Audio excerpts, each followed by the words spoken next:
Hello, Aries, Sun, Moon, Rising, and Venus signs. Kumusta kayo? Sana po nasa mabuti kayong kalagayan. Welcome back po sa Star Tarot. Kung bago kayo dito, welcome din kayo. Thank you sa inyong support. I truly appreciate it, and God bless you all. Tingnan natin ang mga messages ninyo for the week po. Aries, unahin natin ang mga trinkets ninyo. So, wow. Oh, wow, Aries, big time itong mga pagbabagong magaganap sa buhay ninyo. We have big butterflies. No, pareha sila. Yung napakalalaking butterfly yung lumabas para sa inyo sa ngayon. That represents change and transformation and new beginnings. So, malaki, no, ang pagbabagong maaaring mangyari sa buhay ninyo. This could be massive dahil malalaking butterfly ang pumasok. Dalawa pa sila. So, sa iba't ibang parte yan ng buhay ninyo. It could start also sa inyong personal level, kumbaga on a spiritual level din, no? So maaring nandiyan nagsisimula ang pagbabago, no, sa buhay ninyo. So we also have the baby girl. Ayan, so si baby girl naman, this is also a new beginning energy. So definitely talagang malakas dito ang energy na nagsasabi na maraming pagbabago, malaki ang pagbabago talaga na mangyayari sa buhay ninyo. That could be, yung parang mag-ano kayo, ang tawag dito, magre-reset kayo ng buhay ninyo, or maaaring yung parang mag-overhaul kung baga kayo ng buhay ninyo sa ngayon, Maaaring marami kayong isasarang pinto sa buhay ninyo, and you are ready to embrace newness, new situations, a new life, kumbaga, no? Kasi si baby girl, ganun din ang sinasabi, This is new beginnings. So, pag may pagbabago, diba, merong isasara, merong magbubukas. Kaya, this is newness talaga na parating sa buhay ninyo. For others of you, maybe, merong manganganak sa inyo. Maaring kayong manganganak, or if not naman, maaring person ninyo, or mga kamag-anak ninyo, kaibigan, mga ganon. Someone close to your heart, no? Ang maaring mag-welcome ng bagong baby sa pamilya. So, congratulations. So, tignan natin kung ano ba ang ganap. For Aries, we have a unicorn. We have number 33. That is master number 33. Aries, ano yan? Master number. So, please look up for the meaning of master number 33 for more guidance po, no? So, napakaganda ng mensahe para sa inyo dito. Basahin ninyo. Success, hope, freedom, healing, and magic are all available to you if you just believe. See, talagang parang merong mga miraculous moments, miraculous events dito na mangyayari sa buhay ninyo. This could be something that you'd never expect to happen, no? Kaya, kung maniniwala kayo, no? Pag naniniwala kayo na entitled din kayo, or you deserve success, no? Or you deserve healing, you deserve freedom and hope, yun ang talagang mangyayari sa inyo. Kasi, diba, ano din yan pag yun din ang minamanifest ninyo, yun ang pinapaniwalaan ninyo, yun ang nasa isip at puso ninyo, yun ang maa-attract talaga ninyo, no? Kaya, sinasabi ng card na to, kung naniniwala kayo, if you believe that you are entitled to receive success, to have hope, freedom, and healing, no? Talagang yan ang dadating sa inyo, Aries. Kaya it feels like, most of you, Aries, pinaniniwalaan din ninyo yan. Kaya yun ang maaaring mangyari sa inyo. Yun ang maaaring ma-attract ninyo sa buhay ninyo ngayon. Ang tagumpay, ang pag-asa, magkakaroon kayo ng bagong pag-asa. Kaya nga siguro, mag-change ang ibang sitwasyon ninyo dito. Kaya siguro babaguhin ninyo ang ibang sitwasyon sa buhay ninyo. You're going to create something new. It's because you believe. No, you believe na entitled kayo for those things. You believe that yung mga situation ninyo na hindi masyadong magandang pinagdadaanan sa ngayon can be healed, no? So, what else? We have star, beautiful energy, hard times are over. Ito na nga. Ito na nga, Aries, hands down ako dyan, Hard times are over. Look forward to an abundance of happiness, enthusiasm, and positivity. This is really beautiful. Kinikilabutan ako sa ngayon, Aries, sa mensaheng ito, sa vibe, napakataas ng vibration, or napakalakas ng vibration na napipick up ko dito sa star energy. Talagang gaganda ang buhay ninyo. Kaya talaga pala, tatlo, no? Sa trinkets pa lang napakalakas ng energy na nilalabas niyan for a change. So there is positive change talaga dito na mangyayari sa buhay ninyo, and it's not only for one area of your life, but this could be in different areas of life. Kaya malaki talaga ang pagbabago magaganap dito. Kung ano man talaga yung hindi masyadong magandang pinagdadaanan ninyo, difficult times, no, difficult situations, no, those are over.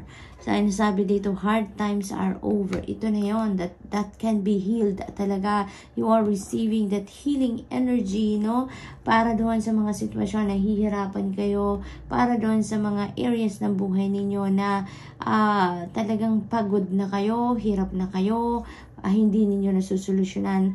Ngayon, you know, breakthroughs are coming in. Hard times are over. That's going to be behind you now, and look forward for abundance of happiness, enthusiasm, positivity, dahil yun ang parating sa inyo, no? Magiging maayos na ang lahat sa buhay ninyo, Aries. Yun ang sinasabi ni Star. This could also be happiness and wish fulfillment talaga na maaari ding dumating sa inyo dito. So this is really awesome. So what else? We have number 16, Lion. Harness the loyal and protective aura of the lion and charge ahead magnificently, because you really need to take charge na ngayon sa buhay ninyo, no? Yung freedom na to na sinasabi dito, maybe you are going to really manifest that into your life. Maybe ang iba sa inyo dito feeling restricted by someone or by something in the past, and for the longest time siguro, no, may nagbabawal sa inyo or nagko-control sa buhay ninyo. So ngayon, you know, i-harness ninyo ang loyal protective aura from the lion. Kunin ninyo ang pagkatapang ni lion ngayon, and take charge, no, of your life na ngayon. So maari talaga na most of you is going to activate your inner strength and courage sa ngayon, so that you can break away from that restrictions, and you will be you are going to get up, get on your feet, spread your wings, and you're going to fly high na ngayon, because you are reclaiming your freedom. Aries, maaaring makakatalingkas na talaga kayo sa restrictive energy na yan, and magiging malaya na kayo, no? You are going to finally take charge of your life. Hindi mo nahahayaan ngayon na diktahan ka ng diktahan ng mga taong nasa paligid ninyo, no? Maglalakas ng loob ka na ngayon na to choose life, no, in your own terms. So we also have home. Ayan. So ang iba sa inyo siguro wala kayong kalayaan sa inyong pamilya, no? Maaring ang nag-pick up ko lang dito, no, una-una, maaring pamilya ang nagdidikta sa inyo, mga kapamilya ninyo ang nagpapatakbo ng buhay ninyo, ang nagdidikta sa inyo kung ano ang dapat ninyong gawin, ano ang dapat ninyong maging pangarap, ano ang dapat ninyong desisyon, you know, everything siguro, no? Maaring you are run by someone in the family. Maaring ganun ang ganap dito for some of you. Yun lang naman na napipick up ko for some of you. But of course, it is not going to resonate with everyone. So just take as it resonates, okay? So for others of you, there could be family affairs na inaasikaso ng iba sa inyo dito, Aries.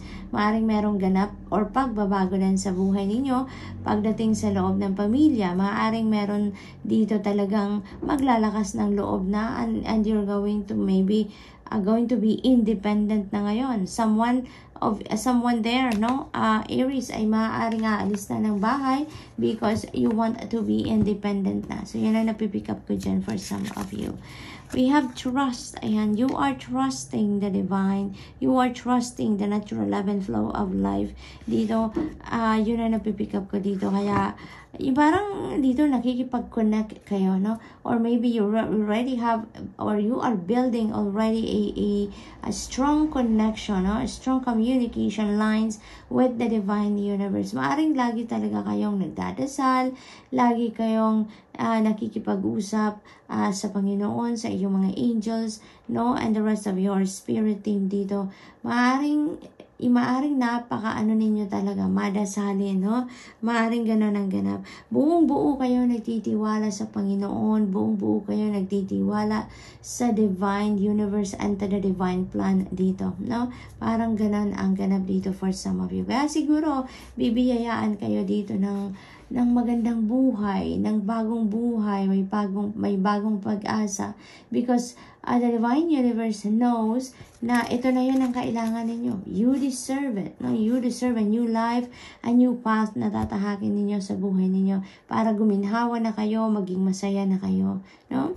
So we also have boundaries. And so it feels like to me that you are really going to set your healthy boundaries na sa ngayon. Kaya ngayon, magkakaroon na din kayo ng lakas ng loob para mag-break away from whatever that restrictions are na talagang ipinapataw sa inyo ng sitwasyon or ng mga tao, no? You're going to set your boundaries na ngayon. Hindi ninyo hahayaan na papatakbuhin ng iba ang buhay ninyo. Hindi nyo nahahayaan na didiktahan kayo ng mga tao kung ano ang dapat ninyong gawin sa buhay ninyo, decisions, mga ganon. Hindi nyo nahahayaan dito na apak-apakan lang kayo ng ibang tao, no? You are going to learn how to set a healthy boundaries for yourself para makatulong din yan sa pag-build ng stronger relationship ninyo with other people, kung ano mang klaseng relationship ang meron kayo, no?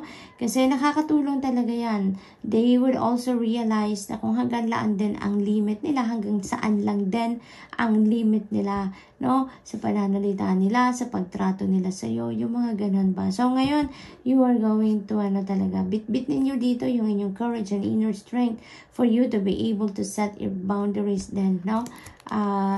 Sa buhay ninyo. So that's really beautiful, Aries. So we also have Four of Pentacles. Ayan. So ang iba naman sa inyo dito, no? Meron ding issue, no, pagdating sa pera. Maaring kasi dito, maari talagang pati pagbabudget ay hindi ninyo hawak, no? Maaring hindi kayo yung nagmamanage ng pera ninyo, maaring hindi kayo yung humahawak ng pera ninyo, hindi kayo yung nagsisave or nagtatago ng pera ninyo dito. So maybe ganun din ang ganap ng iba. Kaya you're being advised here, or you're being reminded din dito, no, na pinaghihirapan yung sweldo ninyo, pinaghihirapan nyo naman ang pera ninyo. So you also deserve to treat yourself once in a while, no? Kasi maari talagang yung ibang tao ang nagtatago ng pera ninyo, maaring gano'n, or maaari din naman na hindi, maaari din naman dito na kayo din yung nagmamanage ng pera ninyo, kayo yung nagtatago ng pera ninyo, pero minsan, no, talagang siguro nakasara lang talaga yung kamay ninyo para sa paggastos. Maring walang balanse, no? Walang balanse sa paggastos at pag-save. Dito parang sinasabi sa inyo na para naman mas ma-inspire ka sa inyong pagtatrabaho, sa inyong paghahanap buhay. You know, sometimes kailangan mo din na i-treat ang sarili ninyo, no? Give it also to yourself na i-treat naman ninyo. Parang bigyan nyo naman ng premyo ang sarili ninyo for working so hard, for pagtatrabaho, pagtsatsaga ng sobra-sobra, no? Para kumita. So, we also have the King of Cups. Ayan. So, maaring kayo ngayon, Aries, highly intuitive kayo ngayon and highly sensitive, no? Maaring napakalakas ngayon ng inyong intuitive abilities. Kaya, it is extremely important for you to listen and pakinggan ninyo talaga at sundin ninyo kung ano ang pumapasok na mga divine guidance sa buhay ninyo sa ngayon, dahil yan ang makakatulong sa inyo sa pag-navigate ng inyong sitwasyon sa ngayon, no? Napakagaganda ng mga pangyayari sa buhay ninyo ngayon, kaya importante din na sundin ninyo ang gabay para, you will be on track. You will be on the right direction sa tatahakin ninyo mga pagbabago, bagay-bagay sa buhay ninyo sa ngayon, ano? At sa pagkikipag-usap ninyo, kailangan, or sinasabi dito na always compose yourself before giving a response, no? Hindi yung basta-basta ninyong ibubuka ang inyong bibig at magsasabi kayo, sasagot kayo agad. Isipin ninyo muna, no? Pakiramdaman ninyo muna, listen to your intuition so that hindi kayo magkakamali sa kung ano man ang sasabihin ninyo, no? Towards other people. So, we have 2 of Pentacles. You're so busy talaga, Aries. Mabibisi talaga kayo ngayon dahil maraming pagbabago ang maaaring mangyari sa buhay ninyo. There are so many changes. There are so many transition dito na mangyayari, no? But you know what? Dito sa 2 of Pentacles, marami kayong busy kayo dito, no? You have too much on your plate, but wag kayong mag-alala, 'di ba?